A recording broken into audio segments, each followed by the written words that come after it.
तो आप देख रहे हैं अब की बार किसकी सरकार। इस खास पेशकश के जरिए हम आपको बता रहे हैं कि बिहार और झारखंड के 2019 के नतीजे किस तरीके के हो सकते हैं। इस ओपिनियन पोल के जरिए तमाम मुद्दों को समझने की कोशिश की है और अब तक हमने आपको बिहार की तस्वीर दिखाई थी। बिहार में किस तरीके का रुझान हो सकता है, बिहार के किस तरीके के नतीजे हो सकते हैं। देखिए जरा, जो एनडीए है 27 सीटें मिल सकती हैं बिहार में 2019 के लोकसभा चुनाव में, जबकि कांग्रेस के गठबंधन को सिर्फ 12 सीटें, यानी दुगने का अंतर है कांग्रेस और भाजपा में अगर सीधे मुकाबले की बात करें। जबकि बिहार में एक सीट अन्य के खाते में सिर्फ जा सकती है। तो ये बिहार की तस्वीर आपके सामने है, लेकिन एक राज्य झारखंड भी है जिसका जिक्र करते हैं और बताते हैं आपको कि झारखंड की तस्वीर 2019 में क्या कुछ हो सकती है। और अगर 2019 के लिहाज से झारखंड के वोट प्रतिशत को आपको समझाने की कोशिश करें, किस तरीके का रुझान हो सकता है झारखंड में वोट प्रतिशत के लिहाज से, किस पॉलिटिकल पार्टी को कितना वोट प्रतिशत मिल सकता है, तो आप देख सकते हैं बीजेपी का वोट प्रतिशत 42% के आसपास है, एनडीए कहना सही होगा, जबकि कांग्रेस और उसके सहयोगी दलों का वोट शेयर 34% के आसपास है। 11% ऐसे लोग हैं जो अभी बताने की स्थिति में नहीं है, जबकि 13% वोट जो है वो अन्य के खाते में जा सकता है। तो यहां पर आपने देखा किस तरीके से वोट प्रतिशत की स्थिति है, लेकिन यही वोट अगर सीटों में तब्दील किया जाता है तो झारखंड में किस तरीके के नतीजे आ सकते हैं। देखिए जरा, आपके सामने यह स्थिति है जहां पर भारतीय जनता पार्टी को, एनडीए को झारखंड में 10 सीटें मिल सकती हैं अधिकतम, वहीं दूसरी तरफ कांग्रेस को अधिकतम 4 सीटें ही मिल सकती हैं। यहां पर भी वही बिहार की तस्वीर नजर आती है जहां दुगने से ज्यादा का अंतर है भाजपा और कांग्रेस। अजय जी, उर्मिलेश जी, मैं एक छोटी टिप्पणी आपकी चाहूंगा इस पर। 10 सीटें अगर भारतीय जनता पार्टी गठजोड़ को, यानी कि एनडीए को अगर झारखंड में मिल रहा है, तो जाहिर सी बात है जब 2014 के विधानसभा के चुनाव हुए थे उसके मुकाबले एक अच्छी बढ़त है और ज्यादा बेहतर नतीजे सामने आते हैं।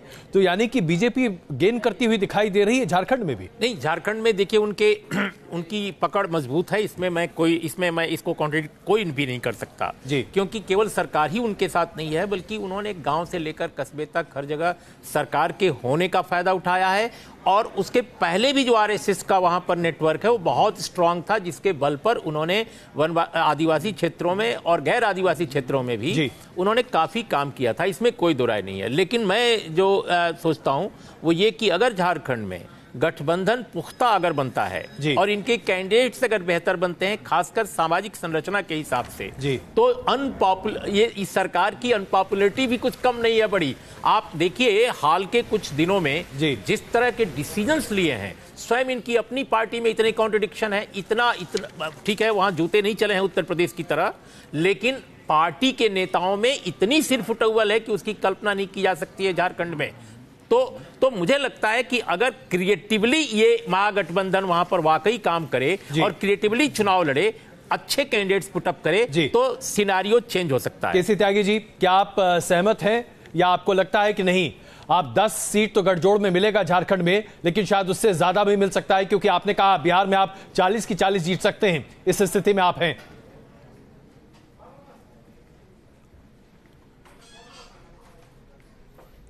देखिए, बिहार का मैंने बताया आपसे जी कि JDU plus LJP plus BJP का अगर मत प्रतिशत मिलाया जाता है जी, उसके हिसाब से लगभग 38 सीटों पर बढ़त दिखती है।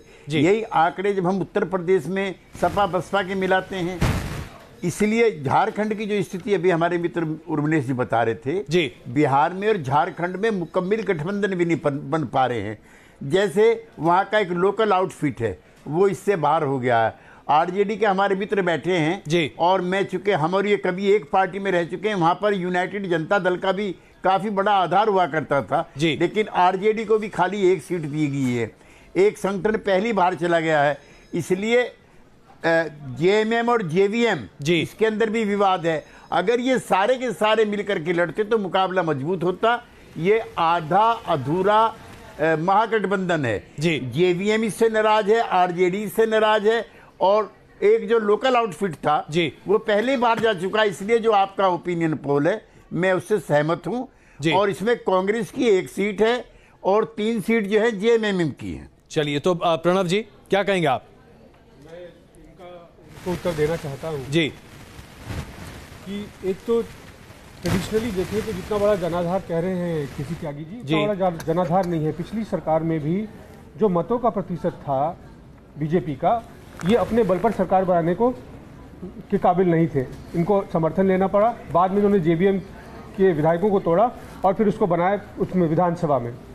लोकसभा में 2014 में जरूर इनको बहुमत मिला था, लेकिन तब कांग्रेस अकेली लड़ी थी। इस समय अगर जेएमएम, जेवीएम, राजद और कांग्रेस चारों साथ मिलकर लड़ती है, जिसका प्रमाण 2 तारीख की रैली है, इनको ध्यान नहीं है। विधानसभा में तो आप लोग सब साथ मिलकर लड़े थे ना, लेकिन उस समय क्या स्थिति थी? आपकी 6 सीटें आई थी, 10% आपका वोट शेयर था। अच्छा अलायंस नहीं हो पाया था, कारगर अलायंस नहीं हो पाया। अब कौन सा अच्छा हो गया है? और जेएमएम नहीं था उस अलायंस में। नहीं, बिल्कुल बड़ा हाँ, जेएमएम नहीं था। चलिए, बड़ा जनाधार है उसका जी, संथाल और आदिवासी इलाकों में वो नहीं हो पाया था। तो और 2 तारीख को जो है, तो अभी जो है ये वर्क इन प्रोग्रेस है। और कल पर है, अभी तक आप लोग वर्क इन प्रोग्रेस हैं। प्रणव जी, कांग्रेस करना क्या चाहती है? मैं समझ नहीं पा रहा हूँ। 24 घंटे में जो है ये तय हो जाता है कि कौन किस सीट पे लड़ेगा जी। 24 घंटे लगते हैं उसमें। अभी चुनाव घोषित नहीं हो रहा है। सीटों पे तालमेल जो है पूरा है। और ये जो परिणाम है बिल्कुल उलट होगा जो त्यागी जी कह रहे हैं। ये याद रखेंगे अनुराग जी, आप भी याद रखिएगा, मैं आऊंगा उसके बाद। बिल्कुल बिल्कुल। आप क्या कहेंगे मृत्युंजय जी? झारखंड में एक बार फिर ऐसा लग रहा है कि एनडीए अपना सिक्का जमा देगा, क्योंकि 12 सीटें पहले आई थी और इस बार 11 सीटों की भविष्यवाणी हम कर रहे हैं। हो सकता है इससे ज्यादा ही हो जाए।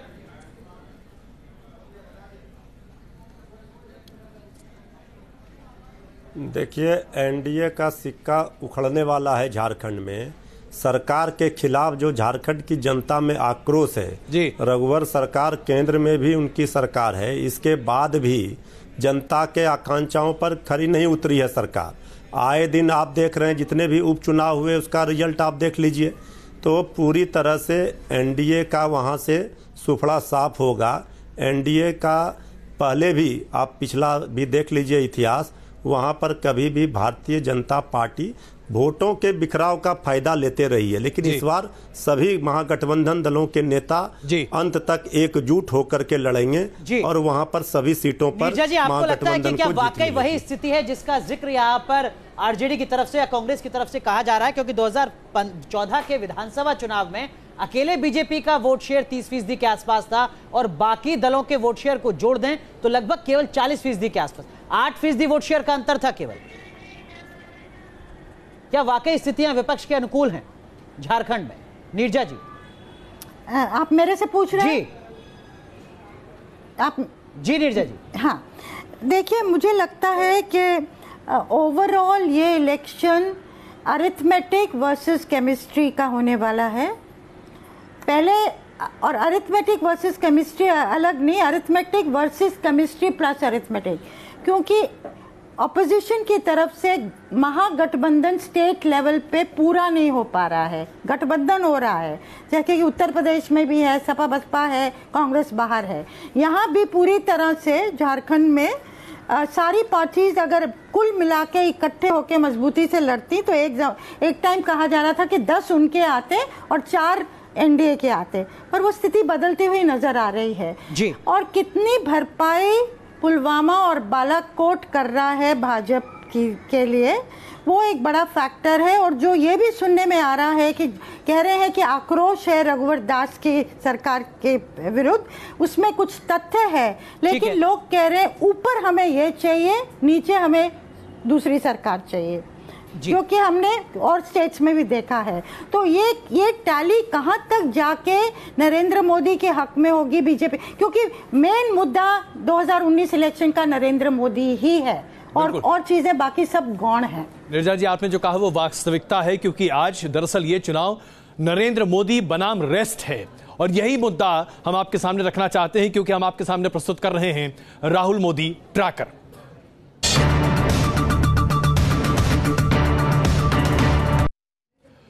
राहुल मोदी ट्रैकर, यानी कि राहुल और मोदी के बीच में लोकप्रियता की ये जो जंग चल रही है उसमें बिहार में लोग क्या पसंद कर रहे हैं। प्रधानमंत्री नरेंद्र मोदी के लिए 48% लोग मानते हैं कि उन्हें प्रधानमंत्री होना चाहिए और राहुल गांधी के लिए सिर्फ 20% लोग अपना समर्थन मान रहे हैं। जब हमने यही सवाल झारखंड में रखा तो वहां पर स्थिति और भी ज्यादा स्थिति खराब होती हुई दिखाई दी थी, क्योंकि झारखंड में राहुल गांधी की लोकप्रियता बिल्कुल उतनी नहीं है जितनी उन्हें हो सकता है कि उम्मीद की जा सकती थी। 28% लोग राहुल गांधी को पसंद कर रहे हैं झारखंड में, जबकि 46% लोग प्रधानमंत्री नरेंद्र मोदी को अभी भी देश के प्रधानमंत्री के तौर पर देखना चाहते हैं। तो आइए जब हम आपको पूरे देश के आधार पर, जो अभी तक हमने तमाम राज्यों में सर्वे किया, उसके आधार पर राहुल मोदी ट्रैकर अगर आपके सामने प्रस्तुत करें तो स्पष्ट हो जाता है कि राहुल गांधी अभी भी प्रधानमंत्री नरेंद्र मोदी से कम 25 पॉइंट पीछे चल रहे हैं। आइए आपको यह दिखाते हैं। जम्मू कश्मीर में 37 और 47 का फासला रहा, हिमाचल में 38 और 39 का फासला रहा।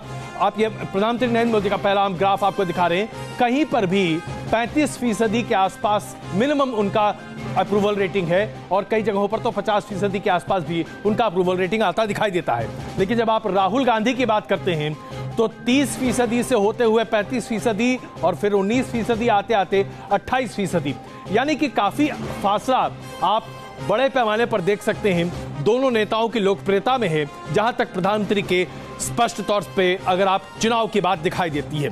ऐसे में प्रणब जी, मैं आपसे ये सवाल पूछना चाहता हूं, राहुल गांधी कोशिश बहुत कर रहे हैं, लेकिन तमाम कोशिशों के बावजूद आज प्रधानमंत्री नरेंद्र मोदी सबसे लोकप्रिय नेता हैं और राहुल गांधी अभी भी उनसे काफी पीछे चल रहे हैं। यह फासला कैसे पाट सकते हैं आप? जनता पार्टी की, और जनता ने पाटा है। पिछले विधानसभा चुनाव को देखें आप, 3 राज्यों के चुनाव, 19 में पार्टी की या आप 24 की बात कर रहे हैं? क्यों, ये पिछले 3 चुनाव 1924 में हुए या 1918 में? राहुल गांधी, वो चुनाव राहुल गांधी के लिए थे या फिर राज्यों के लिए थे? हर कोई जानता था कि राहुल गांधी प्रधानमंत्री नहीं बनने वाले या मुख्यमंत्री नहीं बनने वाले। उन चुनाव खास करके आप छत्तीसगढ़ की, जहां की कोई चेहरा नहीं था जी, कोई कैंपेन कर रहा था, कोई सामने से मुद्दों की लड़ाई लड़ रहा था, राजनीति कर रहा था, तो कौन था वो? कांग्रेस की तरफ से। अगर किसान का मुद्दा बना तो किसने बनाया? नरेंद्र मोदी ने नहीं बनाया। अगर युवाओं के रोजगार का मुद्दा बना तो किसने बनाया? भाजपा ने नहीं बनाया, कांग्रेस ने बनाया। उन्हीं मुद्दों को बाद में विपक्ष ने हथियाया। आज स्थिति बदली है, लेकिन इसका मतलब नहीं कि हम निराश होकर बैठ जाएं। आज स्थिति बदली है, आपके आंकड़े बता रहे हैं। मैं खुद कह रहा हूं कि हमने मंच से बीजेपी का समर्थन किया इस मुद्दे पर, तो ये जो दिख रहे हैं आंकड़े वो उन्हीं भावों को दर्शा रहे हैं। समर्थन भी किया और सबूत भी मांगा। सर, जब सबूत मांगा तो शायद मुश्किल हो रही है, समर्थन तक तो ठीक है। सबूत आप फर्क करना बैठे, क्योंकि महत्वपूर्ण जगह बैठे। सबूत आप विपक्ष की तो छोड़िए, सबूत जिनके परिवार के लोग शहीद हो गए वो मांग रहे हैं। उसमें क्या आपत्ति है आपको? मुझे समझ नहीं आ रही। कोई राजनीति नहीं कर रहा विपक्ष। सबूत जिनका पति गुजर गया, वो शहीद की पत्नी जो है वो मांग रही है। बुरा मत मानिएगा प्रणब जी, लेकिन एक बुनियादी चीज है। मैं एक बुनियादी सवाल पूछना चाहता हूं आपसे। 1999 में एक बुनियादी सवाल पूछना चाहता हूं। हम दूसरे मुद्दे पर जा रहे हैं, यहाँ से इस मुद्दे को छोड़कर दूसरे मुद्दे पर जा रहे हैं। नहीं, बिल्कुल नहीं जा रहा हूं। 99 की बात कर रहे हैं। 99 की बात कर रहा हूं। 1999 में पहले 15 दिनों में जब करगिल युद्ध चल रहा था, उस वक्त भारत को काफी धक्का लगा था, क्योंकि उस वक्त युद्ध हम जैसे तमाम पत्रकार कवर कर रहे थे। लेकिन किसी भी राजनीतिक दल ने उस वक्त यह सवाल नहीं उठाया कि आखिरकार भारत सरकार ने कहां चूक की। आज जब हम इस बात को लेकर चलते हैं कि भारत सरकार ने पाकिस्तान को मुंहतोड़ जवाब दिया है, इस बात की प्रशंसा तो करनी ही पड़ेगी। आप ये कैसे चुन सकते हैं कि बालाकोट में कितने लोग मरे और कितने नहीं मरे? क्या यह विषय है, या विषय यह है कि 28 मिनट तक भारतीय वायुसेना के विमान पाकिस्तान के एयर स्पेस में थे? माफ कीजिए अजय जी, कांग्रेस पार्टी ने कभी नहीं शक किया है। कांग्रेस पार्टी ने सेना का समर्थन किया है और यह कहा है कि जहां जहां आवश्यकता होगी सरकार के साथ हम कंधे से कंधा मिलाकर लड़ेंगे जी।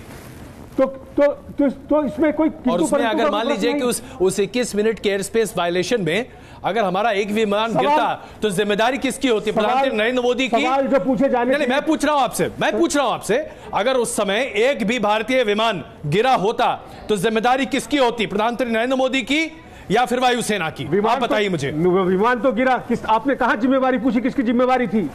पायलट तो मारा गया, आपने कहा पूछा कि किसकी जिम्मेवारी थी?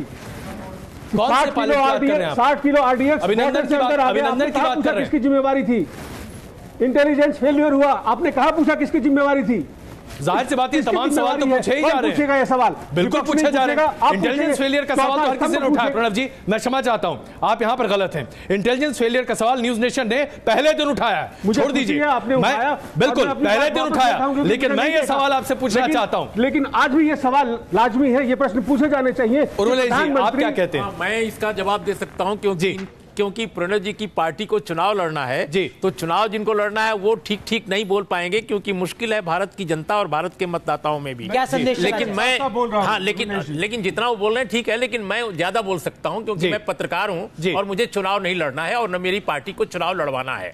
देखिए, ऐसा है कि ये ठीक है कि भारत में अभी चुनाव हैं, इस वक्त अगर सच बोला जाए तो लोग जो है नाराज होंगे, क्योंकि लोगों तक जो बात पहुंच रही है सही बात नहीं पहुंच रही है। आप जानते हैं पूरे मीडिया के बारे में, हम मीडिया पर यहां बहस नहीं करेंगे, ज्यादा वो वक्त भी नहीं है। तो मीडिया एक ही तरह की बात बोलता है और पूरी दुनिया में मीडिया का यह हाल है कई आमतौर पे जो। लेकिन आप ये बताइए कि कुछ तथ्य देखिए, हमने एयर स्ट्राइक की आतंकवाद को खत्म करने के नाम पर। एयर स्ट्राइक के बारे में सरकार डिफेंस मिनिस्ट्री नहीं, वायुसेना ने नहीं, सरकार ने दावा किया कि बहुत बड़ा हमने डैमेज कर दिया, हमने डिस्ट्रॉय कर दिया आतंकवादियों के सारे नेटवर्क।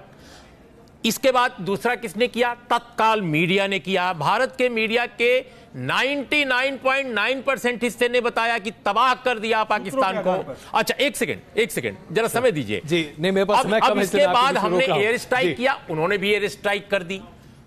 आप ये देखिए, आप 1971 के बाद पहली बार उनकी सरहद में घुसे एयर स्पेस में, वो भी आपके एयर स्पेस में घुस गए। हम कहते थे कि नहीं, हम तो न्यूक्लियर वेपन स्टेट हैं। भाई साहब, डिटरेंट हम मानते थे न्यूक्लियर वेपन्स को, डिटरेंट के पूरे मिथ को तोड़ दिया पाकिस्तान हिंदुस्तान के एयर स्ट्राइक्स ने। आपने क्या हासिल किया हमको आप बताइए। कौन सी कामयाबी? आपका पायलट उधर गिरा, आपके पायलट के साथ जो जहाज था उसका क्या हाल हुआ? मैं सर क्षमा चाहता हूं, मेरे पास सिर्फ 30 सेकंड। नीरजा जी आज भी नहीं खत्म हुआ। मैं बस एक छोटा सा सवाल आपसे पूछना चाहता हूं। पुलवामा हादसे के बाद जो राजनीति का स्वर है, क्या वो लोकसभा के चुनाव पर बड़ी छाप छोड़ रहा है? नीरजा जी।